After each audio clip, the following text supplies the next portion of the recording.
Hello बच्चों, कैसे हो आप। ये हमारा पार्ट 2 है सोर्सेस ऑफ एनर्जी का, दैट इज चैप्टर 6। वो हमारा पार्ट 2 है।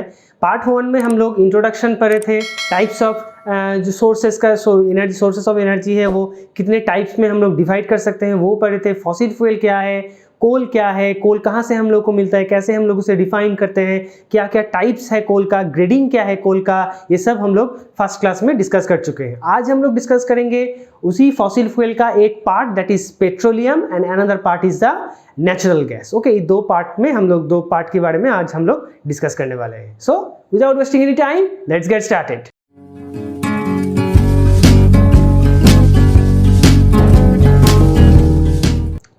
So petroleum, okay, so petroleum is obviously a fossil fuel. ये फॉसिल फ्यूल है, हम लोगों को अर्थ के नीचे से मिलता है, और that is a dark coloured material, dark coloured liquid and viscous type liquid. That means ये पानी की तरह लिक्विड भी नहीं है और सॉलिड भी नहीं है, तो इसका इन बिटवीन इसमें कुछ है, जेली टाइप्स का एक मटेरियल है। So that is a viscous type material and foul smelling material. जो इसका जो स्मेल है वो उतना अच्छा नहीं है। Okay, so this is a foul smelling material.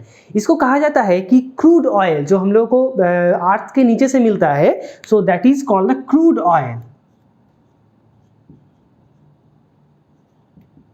Crude oil, okay, so इस क्रूड ऑयल को हम लोग रिफाइन करके, हम लोग जो पेट्रोल, डीजल या जो भी है, केरोसिन, ये सब हम लोग रिफाइन करके बनाते हैं। ओके, और ये जो पेट्रोलियम वर्ड है ये आया दो लैटिन वर्ड से। ओके, लैटिन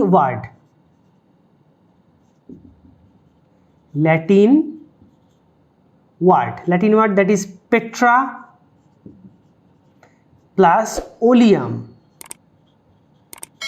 पेट्रा का मतलब है रॉक और ओलियम का मतलब है ऑयल। ओके, सो पेट्रोलियम को रॉक ऑयल से भी जाना जाता है, रॉक ऑयल, ओके, इसे रॉक ऑयल से भी जाना जाता है। एक्चुअली ये पेट्रोलियम मिलता है सॉल्ट वाटर के मिक्सचर से। ओके, और इसके ये मिलता है कि एक पत्थर का जो एक बकेट होता है उसमें से ये पेट्रोलियम मिलता है। मतलब कैसे रहता है ये देखो, पहले ये सॉल्ट वाटर रहता है, सॉल्ट वाटर। नेक्स्ट पार्ट में क्या रहता है, petroleum, that is salt water.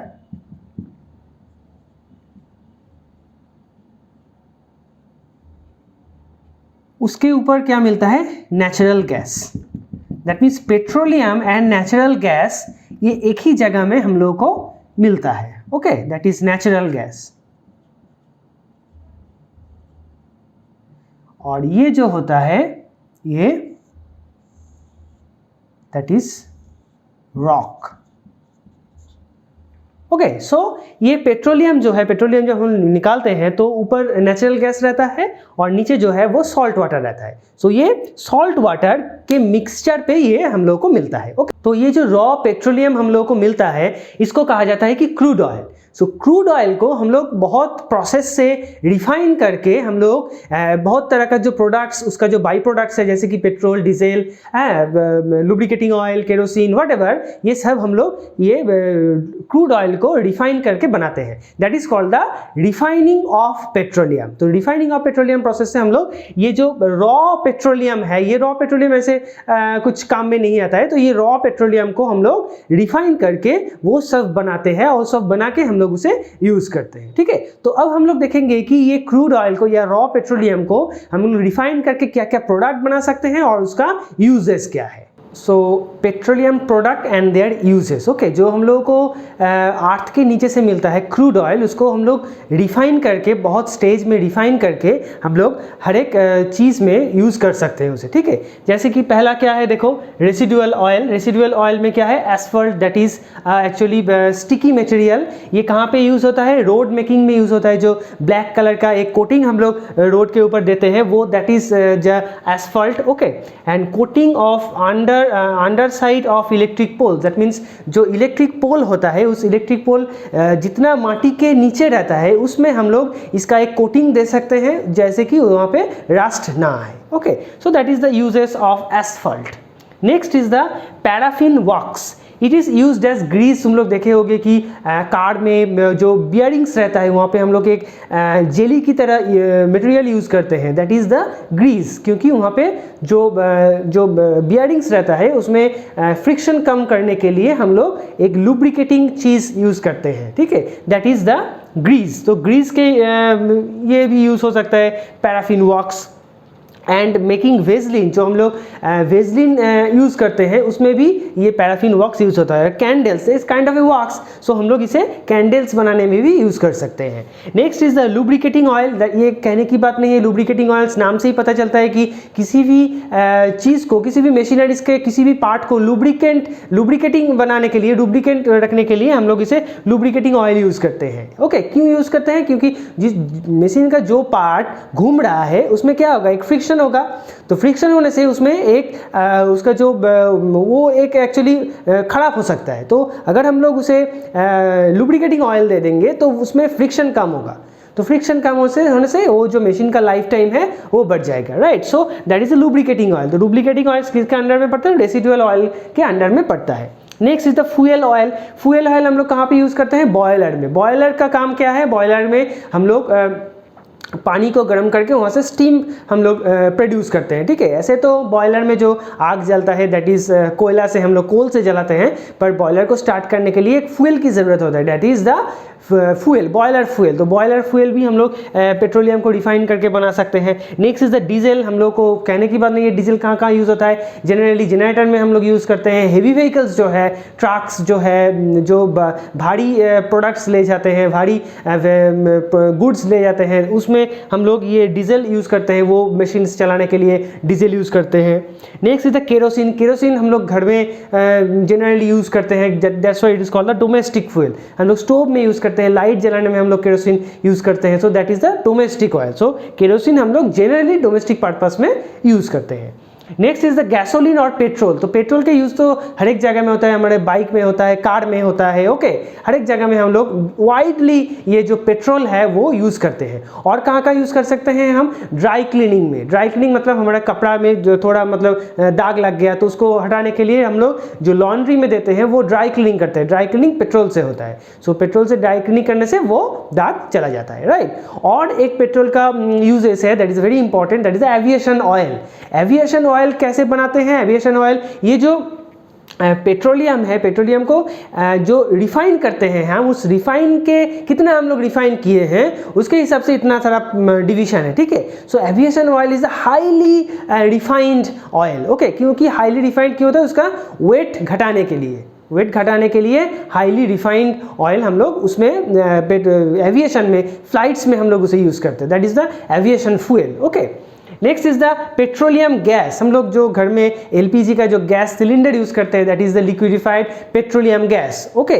सो उस पेट्रोलियम गैस को लिक्विडिफाइड करके एक प्रेशर में डाल के हम लोग उसे एलपीजी बनाते हैं। तो एलपीजी हम लोग देखें कि बहुत जगह में यूज़ होता है एलपीजी का, right. So these are the mainly uses and the products of petroleum. Refine करके हम लोग जो क्रूड ऑयल हम लोग को मिलता है, उस क्रूड ऑयल को रिफाइन करके हम लोग इतना सारा प्रोडक्ट बना सकते हैं। सो ये एग्जाम्पल से तुम लोग एक चीज़ कंक्लूड कर सकते हो कि हमारे डेली लाइफ में पेट्रोलियम का यूज़ कितना है, कितना वाइडली हम पेट्रोलियम को यूज़ करते हैं। So that's why petroleum is called the liquid gold, okay. Petroleum is also called the liquid gold.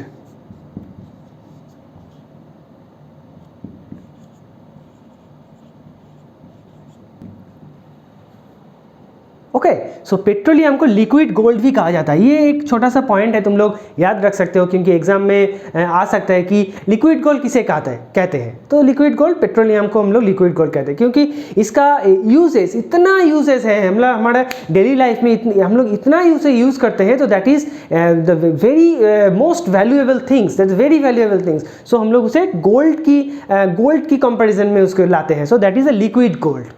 Clear? So these all are the products, byproducts and the products of petroleum. Petroleum को हम लोग refine कर कितना सारा products बना सकते हैं and their uses.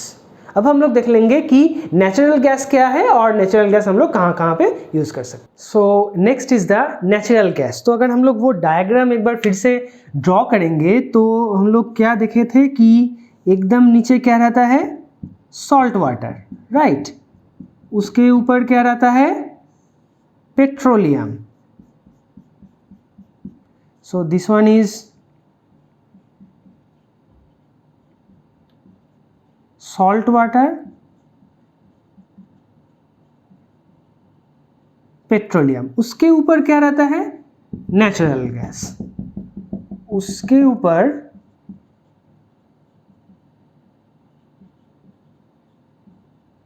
Natural gas, okay. और ये जो है रॉक के एक बकेट में हम लोगों को मिलता है। तो जहाँ से हम लोग पेट्रोलियम निकाल रहे हैं पानी के नीचे से, वहीं से हम लोगों को क्या मिलता है कि नेचुरल गैस, उसके ऊपर में नेचुरल गैस मिलता है। तो ये नेचुरल गैस को जब हम लोग कंप्रेस करके एक जगह में हम लोग स्टोर करते हैं, तब वो क्या कहा जाता है कि CNG, compressed natural gas. CNG का मतलब क्या है? Compressed natural gas, okay. तो ये CNG जो मटेरियल है, दैट इज इसका जो पॉल्यूशन है एनवायरनमेंट में, that is less than the other compare to the others material, okay. जैसे कि कोल, जैसे कि पेट्रोल, डीजल, इसके कंपैरिजन में CNG का जो पॉल्यूशन है दैट इज लेस। सो इसे एक ग्रीनर फ्यूल की तरह ही हम लोग सोच सकते हैं, ओके। हर एक किसी भी मान लो कि ऑटोमोबाइल में हम लोग यूज़ करते हैं, डोमेस्टिक भी हम लोग यूज़ करते हैं। ऑटोमोबाइल में हम लोग हम लोग बहुत सारे देखे हैं कि ऑटो और कार CNG से चलता है, कि एक प्रोविजन रहता है कि CNG से भी चल सकता है और डीजल या पेट्रोल से भी चल सकता है, ठीक है। तो CNG का ऐसे यूज़ होता है। तो CNG हम लोग कहाँ से मिलता है? नेचुरल गैस से। गैस को अगर हम लोग कंप्रेस करके एक कंटेनर में हम लोग एक जगह में स्टोर करेंगे, तो that is called the CNG, okay. So आज हम लोग क्या क्या देखे हैं कि पेट्रोलियम, दैट क्या कहाँ से मिलता है? पेट्रोलियम अर्थ के नीचे से मिलता है, और that is mixture with the salt water. उसको हम लोग रिफाइन करके बहुत सारा प्रोडक्ट्स, बाई प्रोडक्ट्स बना सकते हैं, और उसका यूजेस हम लोगों ने देखा। फिर हम लोगों ने क्या देखा कि नेचुरल गैस कहाँ से मिलता है? पेट्रोलियम के ठीक ऊपर से, मतलब जहाँ से हम लोग पेट्रोलियम निकाल रहे हैं वहीं से हम लोग को नेचुरल गैस भी मिलता है, ठीक है। उस पेट्रोलियम वेल से भी हम लोग नेचुरल गैस भी मिलता है। नेचुरल गैस को हम लोग CNG फॉर्म में व्हीकल्स में यूज़ कर सकते हैं, डोमेस्टिक में यूज़ कर सकते हैं, बहुत जगह में हम लोग यूज़ कर सकते हैं, ओके। पर ये जो चीज़ हम लोगों ने पार्ट 1 में और पार्ट 2 में हम लोग डिस्कस किए हैं, these all are the fossil fuel. और हम लोग ये भी जानते हैं कि fossil fuel are non renewable, that means limited. These all are the limited. ये अर्थ के नीचे से हम लोग को मिलता है, कोल हो या व्हाटएवर, डीजल, पेट्रोलियम, जो भी है वो हर एक चीज़ क्या है? लिमिटेड है। तो लिमिटेड चीज़ के ऊपर हम लोग उतना डिपेंड नहीं कर सकते। ये तो बहुत ही सिंपल सी कॉन्सेप्ट है कि लिमिटेड चीज़ के ऊपर हम लोग उतना डिपेंड नहीं कर सकते। सो हम लोग को ये सोचना पड़ेगा कि how to reduce the consumption of fossil fuel and how to increase the consumption of renewable energy. क्योंकि एक तो ये लिमिटेड है, दूसरा ये एनवायरनमेंट में पॉल्यूशन क्रिएट करता है, क्योंकि पेट्रोल या डीजल से चलने वाली कार और एक इलेक्ट्रिक से चलने वाली कार, दोनों को अगर हम लोग कंपेयर करेंगे तो ऑब्वियसली जो ईवी है, ईवी मतलब इसका एक टर्म है that is EV, electric vehicles, electric vehicles, okay, electric vehicles. So electric vehicles और एक पेट्रोलियम व्हीकल्स, पेट्रोल से चलने वाली व्हीकल्स जो है, दोनों के कंपैरिजन में ऑब्वियसली इलेक्ट्रिक व्हीकल्स जो है वो कम पॉल्यूशन देता है in comparison the petroleum. So environment friendly कौन है? Electric vehicle, that means which are non renewable, renewable energy sources, okay. So ये हम लोग को सोचना पड़ेगा कि कैसे हम लोग फॉसिल फ्यूल को रिड्यूस करके रिन्यूएबल एनर्जी सोर्स को कैसे हम लोग यूज़ कर सकते हैं। अब तुम लोग एक बोलोगे कि ये जो इलेक्ट्रिसिटी जनरेट हो रहा है ये भी तो कोल से जनरेट हो रहा है, तो कोल क्या है? Fossil fuel. तो हम लोग कैसे उसे रिड्यूस करेंगे? ऑब्वियसली इलेक्ट्रिसिटी ऐसा नहीं कि हम लोग कोल से ही हम लोग को जनरेट करना पड़ेगा। इलेक्ट्रिसिटी हम लोग सन से जनरेट कर सकते हैं, दैट इज फोटोवोल्टिक, ओके। हम लोग हाइड्रो से जनरेट कर सकते हैं, दैट इज हाइडल पावर। हम लोग जियोथर्मल, हम लोग जियोथर्मल एनर्जी को यूज करके हम लोग इलेक्ट्रिसिटी बना सकते हैं। हम लोग विंड को यूज करके इलेक्ट्रिसिटी बना सकते हैं। सो इलेक्ट्रिसिटी बनाने का बहुत सारा रिन्यूएबल ऑप्शंस है हमारे पास। सो वो हम लोग यूज करके इलेक्ट्रिसिटी इजिली बना सकते हैं। तो व्हीकल्स या कोई भी चीज़ चलाने के लिए हम लोग पेट्रोल को छोड़ के कैसे इलेक्ट्रिक व्हीकल्स पे हम लोग ध्यान देंगे, वो हम लोग को सोचना पड़ेगा। ओके क्योंकि एनवायरनमेंट में इतना सारा पॉल्यूशन है, इतना पॉल्यूशन हो चुका है due to the globalisation, due to the deforestation, due to the urbanisation, ये सब के कारण इतना पॉल्यूशन एयर में या अर्थ में या वाटर में हो चुका है कि हम लोग अगर फॉसिल फ्यूल का कंजम्पशन रिड्यूस नहीं करेंगे तो ये एनवायरनमेंट में बहुत इम्पैक्ट प्रोड्यूस करेगा, कर भी रहा है ऐसे। ओके सो हमारा मोटो क्या है, ये मैसेज हम सब की तरफ से हम सबको है कि हम लोग सब मिल के हम लोगों को ये एक कोशिश करना पड़ेगा कि कैसे हम लोग फॉसिल फ्यूल का कंजम्पशन जो है वो रिड्यूस करेंगे और कैसे हम लोग रिन्यूएबल एनर्जी सोर्स का जो कंजम्पशन है वो इंक्रीज करेंगे।